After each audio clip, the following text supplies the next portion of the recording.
आइए ईमानदार रहें। यदि आप एक एनआरआई या एक उच्च नेटवर्थ निवेशक हैं, तो भारत की विकास कहानी शायद आपके पोर्टफोलियो में इस समय सबसे जोरदार चीज है।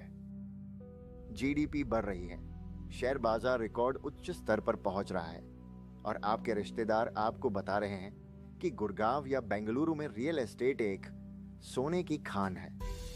लेकिन यहाँ एक वास्तविकता है जो मैंने धन प्रबंधन में 20 वर्षों में देखी है।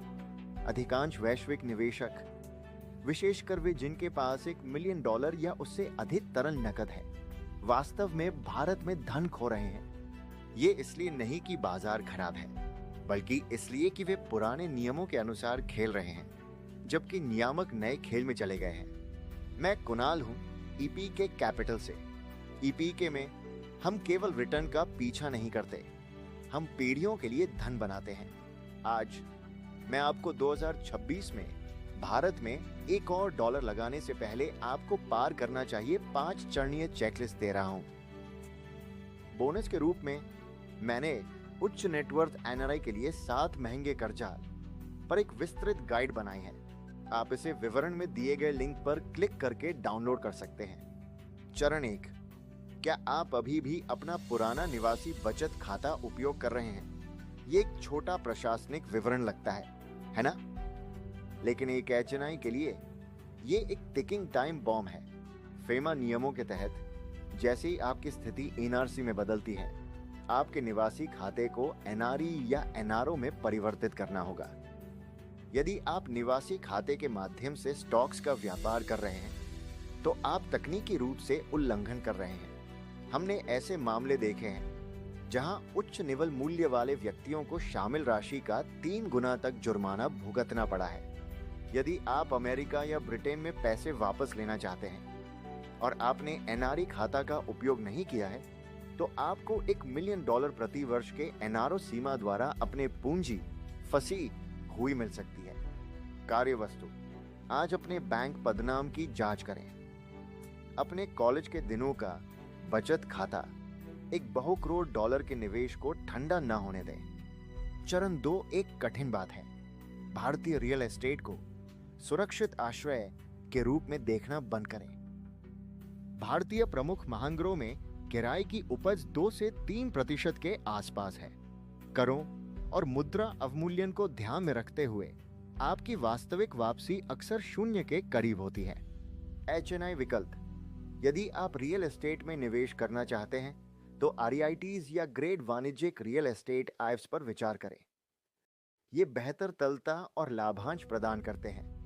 2026 में संपत्ति ईंटों के मालिक होने से नहीं बनती, ये नकद प्रवाह के मालिक होने से बनती है। अब आइए 2026 में सबसे बड़े बदलाव के बारे में बात करते हैं।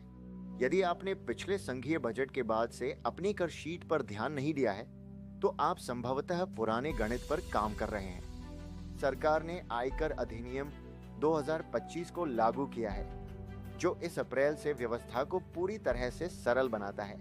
अधिकांश नए निवेशों के लिए अनुक्रमण प्रभावी रूप से समाप्त हो गया है। क्या आप देख रहे हैं कि 12.5% हर जगह है? ये सरल लगता है, लेकिन एक एचएनआई के लिए ये एक दोधारी तलवार है। अनुक्रमण की हानि का मतलब है कि आप वास्तविक हानि पर कर चुका हो सकते हैं। यदि आप 2026 में संपत्ति बेच रहे एनआरआई हैं, तो बिक्री से पहले कम कटौती प्रमाण पत्र फॉर्म 13 के लिए आवेदन करें। यह सुनिश्चित करता है कि कर केवल आपके वास्तविक लाभ पर काटा जाए। 2026 का बजट फास्ट डीएस पेश किया गया। यदि आपने पुराने ऑफशोर खातों की रिपोर्टिंग करना छोड़ दिया है, तो आपके पास इसे नियमित करने के लिए 6 महीने की अवधि है, जिसमें आपको सुरक्षा मिलेगी। यह आपको काले धन अधिनियम से बचाता है। यह हमारी चेकलिस्ट के पहले भाग को कवर करता है। भाग 2 के लिए जुड़े रहें, जहां हम रिलेशनशिप मैनेजर के संघर्षों और अंतिम निकासी रणनीति में गहराई से जाएंगे। हमने अनुपालन और करों को कवर किया है। अब चलिए आपकी रणनीति के सबसे महत्वपूर्ण हिस्से में चलते हैं। आप किस पर भरोसा करते हैं और आप कैसे बाहर निकलते हैं। चरण 4 इस बारे में है कि आप किसकी सुनते हैं। यदि आपके पास निवेश करने के लिए $1 मिलियन से अधिक है, तो संभावना है कि आपके पास एक बड़े बैंक में एक संबंध प्रबंधक है। यहाँ एक रहस्य है, अधिकांश आरएम को आपको उच्च कमीशन वाले उत्पाद जैसे यूएलआईपी या पारंपरिक बीमा योजनाएं बेचने के लिए प्रोत्साहित किया जाता है। एक एचएनआई के लिए ये अक्सर धन नाशक होते हैं। परिष्कृत कदम पीएमएस या श्रेणी 2 और 3 एआईएफ्स की ओर है। ये संरचनाएं फंड प्रबंधक की सफलता को आपकी सफलता के साथ संरेखित करती हैं, जिससे लॉन्ग शॉर्ट रणनीतियों की अनुमति मिलती है, यहां तक कि जब बाजार थोड़ी राहत लेता है। अंत में कदम 5, भारत में कभी भी बिना ये जाने कि कैसे निकलना है प्रवेश न करें। मैंने कई परिवारों से मिला हूं जिन्होंने विशाल संपत्ति बनाई लेकिन निकासी की योजना बनाना भूल गए। एनआरई खाते आपका सबसे अच्छा दोस्त। करमुक्त और पूरी तरह से पुनः एनआरओ खाते भारतीय आय के लिए अच्छे, लेकिन विदेश में धन भेजने के लिए $1 मिलियन की वार्षिक सीमा को याद रखें। यदि आप भारत वापस जाने की योजना बना रहे हैं, तो आपके पास रेनॉल्ड नामक एक सुनहरा अवसर है।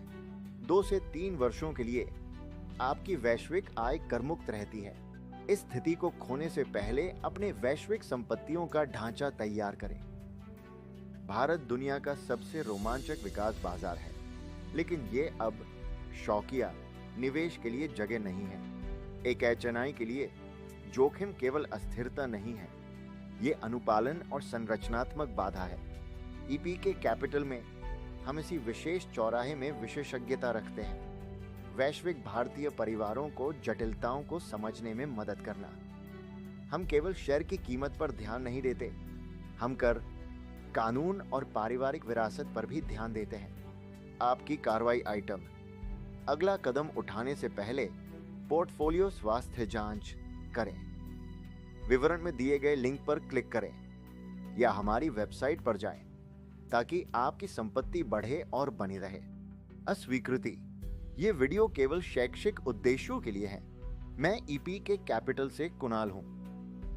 देखने के लिए धन्यवाद।